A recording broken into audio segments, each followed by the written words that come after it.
Good morning, students of class 5. Today I am going to start a new chapter, chapter 15. Before starting the chapter, we have to revise some chapters, two chapters, 13 and 14. To make it clear in understanding the chapter 15, we have to learn it again. What is verb? A verb is used to say or assert something about a person or thing.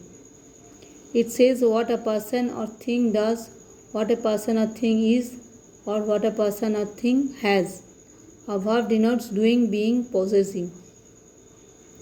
Verbs generally the doing words. Like birds fly in the sky. It is doing. It indicates doing. It denotes doing. Monica is a sweet girl. It indicates being. A car has four wheels. It indicates possessing. Most of the verbs are doing words, doing verbs. We have separate forms of verbs to show the present time, the past time and the future time. Be is the only verb that denotes being. Is, are, am, was, were, will be, shall be are the various forms of the verb to be. Okay? Is, am, are refers to the present time, or they are used to make general statement. Was, were refers to past time. Will be, shall be refer to the future time. Have shows possessing. Have, has, had, will have, shall have are its various forms. Have and has refers to the present time. Had refers to the past time. Will have and shall have refers to the future time. Most verbs are doing verbs. Be and its forms suggest being. Have and its forms suggest possessing. There can be no sentence without verb. So I have done the exercise. Now I am coming to the object of a verb. There are two kinds of verbs are there. Transitive verb and intransitive verbs. A verb that requires an object to complete its sense is called a transitive verb. Like Ruchi likes ice cream. What does Ruchi like? Ruchi likes ice cream. The object here, ice cream. So here we need an object to complete the sense of the sentence.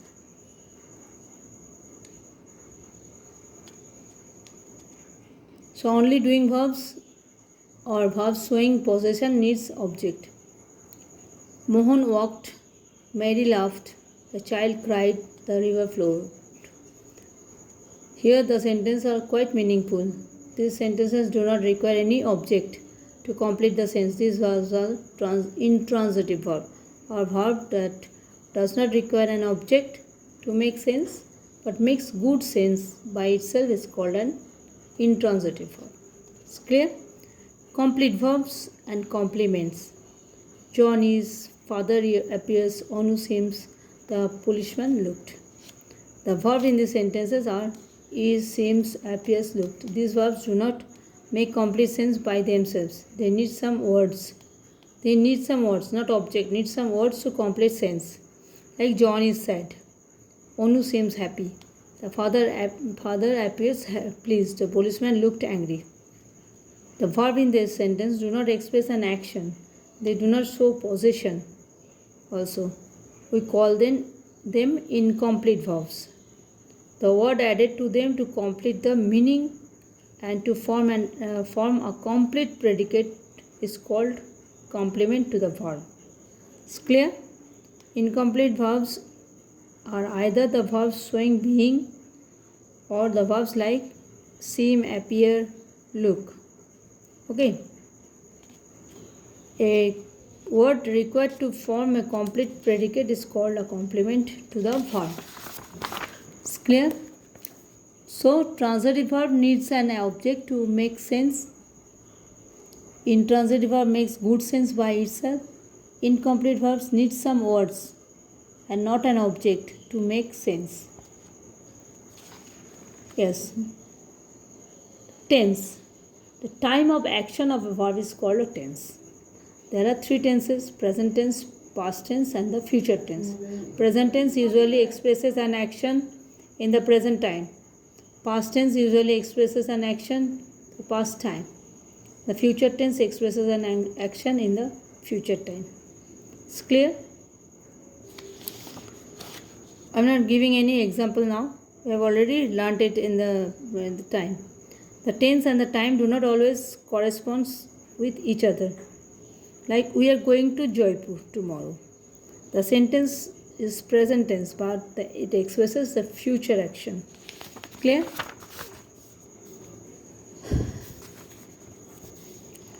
Now come to chapter 15. Simple present tense. Simple present tense. Like I go to school every day. We do our homework in the evening. Punit works hard near the examinations.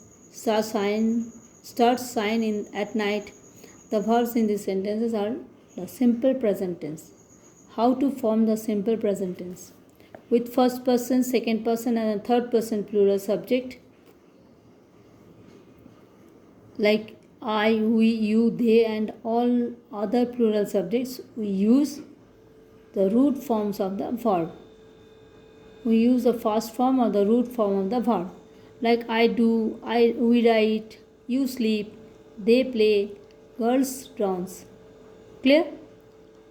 But with the third person singular subject, like he, she, it and all other singular subjects, we add s or es to the first or the root forms of the verb. Like he does, she writes, Mary sleeps, Jack plays, it dances. Clear?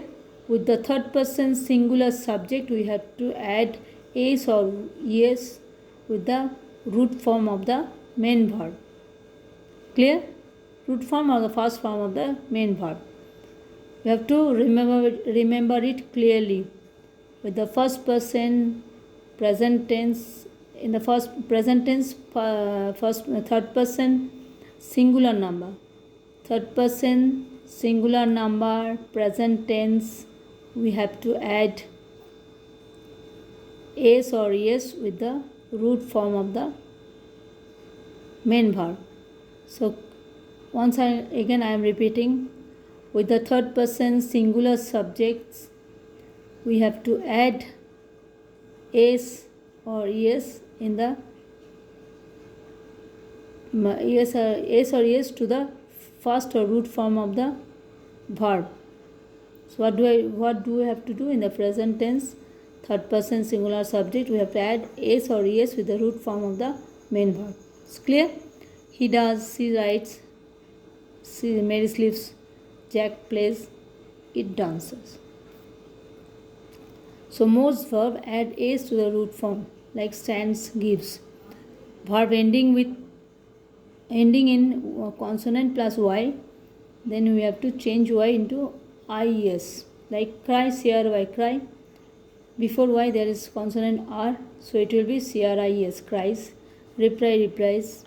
Verb ending in vowel with y, we have to add only s, like stay, stay, stay. A is vowel, after that y, so just add s, stays. Verbs ending in s, z, ch, sh or x, we have to add s, es, like miss, misses, watch, washes, push, pushes, mix, mixes, mix, yes, mixes. So where to use simple present tense? It expresses an action done as a matter of habit or action done repeatedly. Then we use simple present tense. We usually play in the evening. He goes for a walk every day in the morning. Mrs. Singh takes rest in the afternoon. It expresses permanent truth. Sun rises in the east. It rains heavily in the hills. The hare runs fast. So we use simple past tense to express an action done as a matter of habit or action done repeatedly, or to express permanent truth. Clear? So we have to do the exercise next day. You have to go through that lessons nicely. If there is any problem, you can ask me. Okay? Thank you today.